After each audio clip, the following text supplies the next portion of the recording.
Hello mga Jiril. Ayan, ulitin natin mga Jiril yung paggawa natin ng flapper at saka paglagay sa flapper kasi marami po nag-request mga Jiril na hindi sila makaintindi dahil Bisaya po yung bus over natin. So, itatagalog natin mga Jiril para intindi po ng karamihan mga Jiril.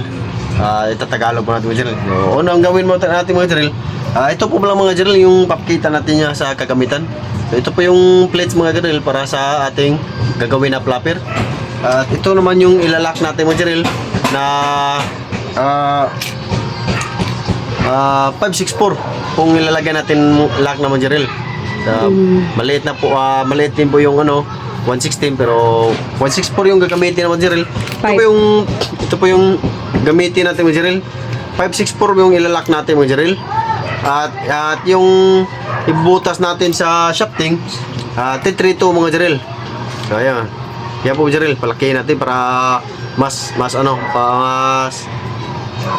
matibay po yung paggawa natin. So ayan. Ito po yung ginagamit natin Jiril na drill bit. Yan po. 564 po mga Jiril at ito po yung shafting 6mm po mga Jiril na ginagamit natin. So ayan. So anong gagawin natin Jiril? So kakat po natin kung nasa inyo po mga Jiril kung gaano po kahaba yung gagawin nyo na flapper.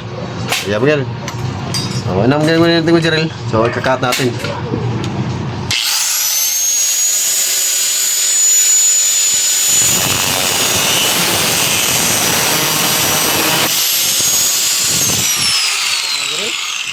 So, kakat natin ulit ito mga Jiril para insakto lang po yung pag ano natin sa binding sa shafting natin sa gagawin natin flapper. So medyo makapal po ito pero kukunin natin na konti mga Jiril. So gagamit po tayo yung vice grip para iwas po umalayo sa kamay natin.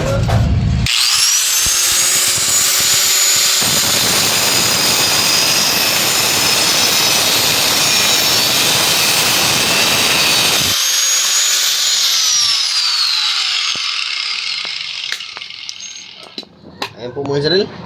Tapos yan. So may ginagawa po ako nito para sa binding ng ng flapper natin. Yan po. So ilalagay lang po yung shafting na gaano ano po yung gagamitin nyo sa shafting mga Jiril para yan po yung gagamitin natin sa paggawa ng flapper. So ayan po mga Jiril. 6mm po yung ginagamit po mga Jiril. Yan po. Yan.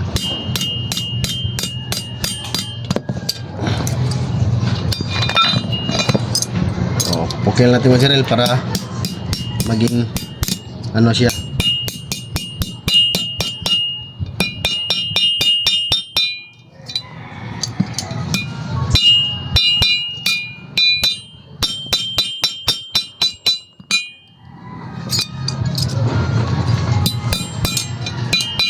Ito po sa mga Jiril yung kalabasan. Yan po. Tapos Jiril, so kukuha tayo ng so hindi ko po alam sa Tagalog Jiril. So ang alam ko lang nito mga Jiril, kukuha tayo ng punson para mas madali natin mabutasan. So ayan. So dito natin ipupunso mga Jiril para mabutasan natin mabilis yung pagbutas sa flapper. Ayan po. Tapos mga Jiril, ayan, napakita natin mga Jiril na pinupunso natin mga Jiril. Yan, so ito po yung ginagamit natin mga Jiril na 564 ginagamit natin sa pagbutas ng flapper. So ayan. So okay, bubutasin natin mga Jiril. Ano ba, papunta ko karton nga rin.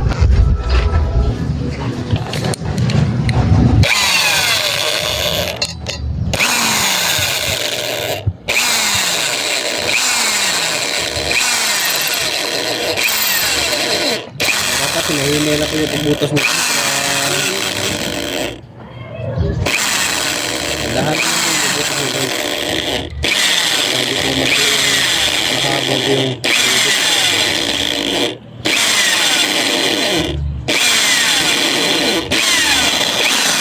nabutas na po Jiril. Ayan po Jiril. Pagkatapos mga drill ay pupormahin po natin yung ginagawa natin na flapper. So yan.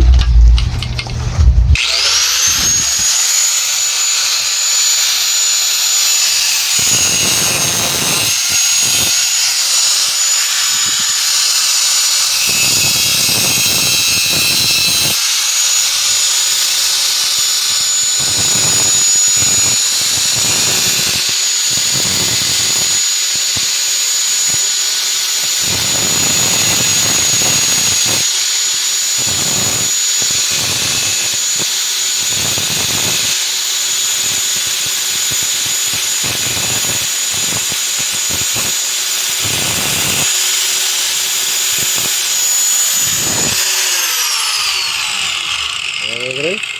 So napuna na natin yung ibabaw. Tapos mga drill ay pupormahin na po natin yung flapper.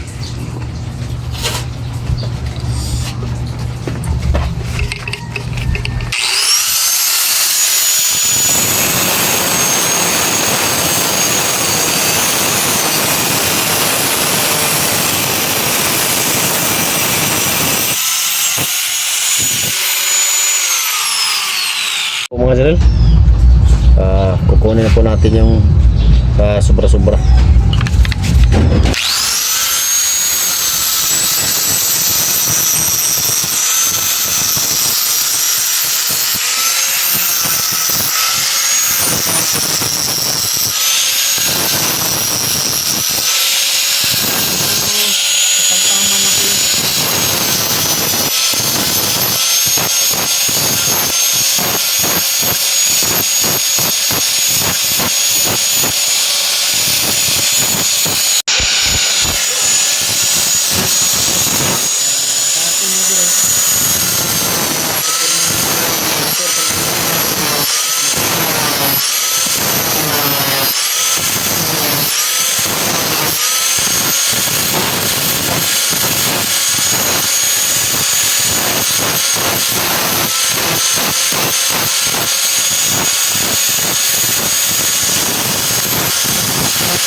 So ayan mga Jerel, so pibilikin po natin yung dulo mga Jerel, yung may butas para maganda po yung flapper.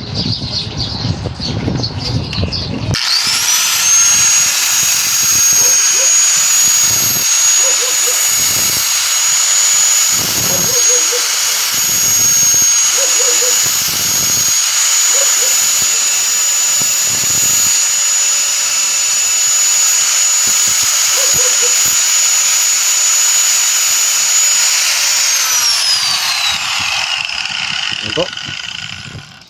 So, linis lang po yung kulang nito. At pagkatapos mo Israel, yan, so ito po yung 6mm na shafting natin. So, grind na natin konti mo Israel para doon tayo magpupunson para madali tayong magkabutas.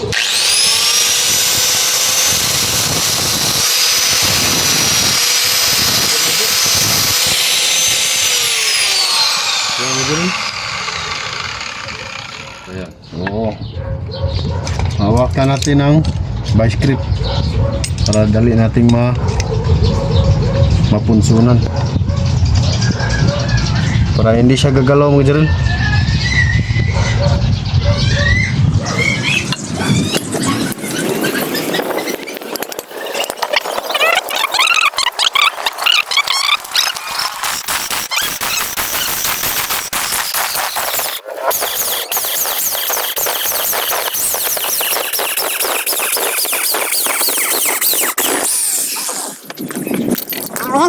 So, nabutas na po natin.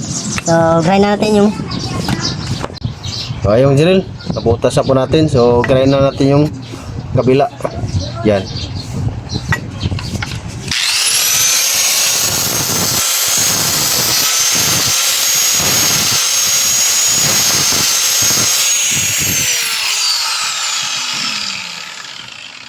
Yan. So, nakuha na natin mga Jerel. At kukuha tayo ng lock.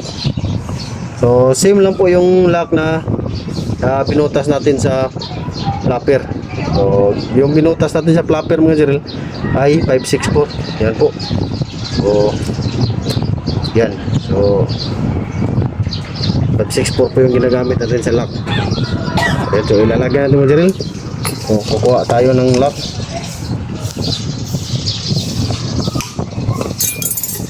Yan po.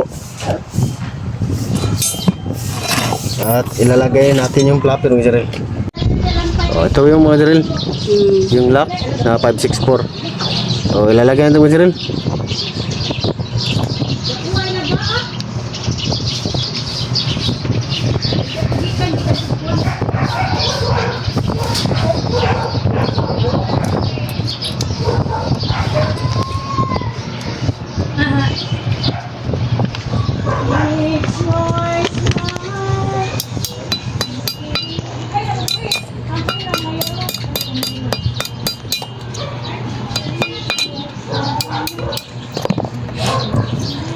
Ito dyan.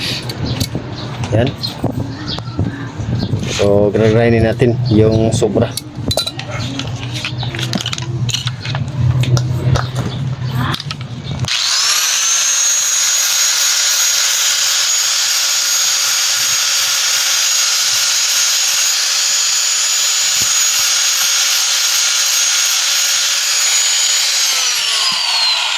At yan, so ratuloyin natin mga Jiril para malak po yung nilagyan natin ng lock. So huwag nyo lang masyadong lakasan yung pagpokpok mga Jiril, kasi madali lang po itong maano. So parang ma-umbrella na po itong mga Jiril, yung lock, para hindi na siya matanggal. Yan. Tapos pag naganyan mga Jiril, so hindi siya bumalik. So medyo mahigpit po yung nagawa natin na flapper. So pupukin po natin dito para bumigay po, ma-play po yung flapper natin ginawa. Yan, so hindi siya bumalik. So dito natin pupukin mga Jiril. So nandahan lang po yung pagpupuk mga Jiril, yung mahilot-hilot po. Yan. Yan po. Sobrang play na po yan.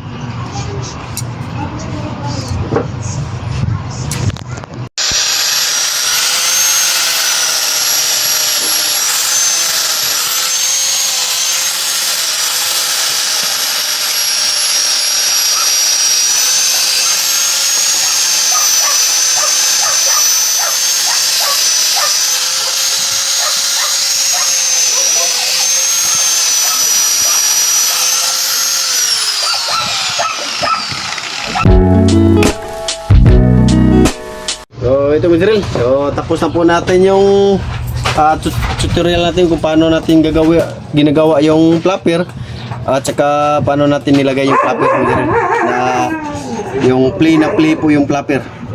Ayan po. Ayan, so pag ikot mga Jiril, so babagsak po talaga yan. Yan. So ayan, so pinakintab na po natin. So ayan, kung may natutunan po kayo mga Jiril, at salamat po sa iyong panonood.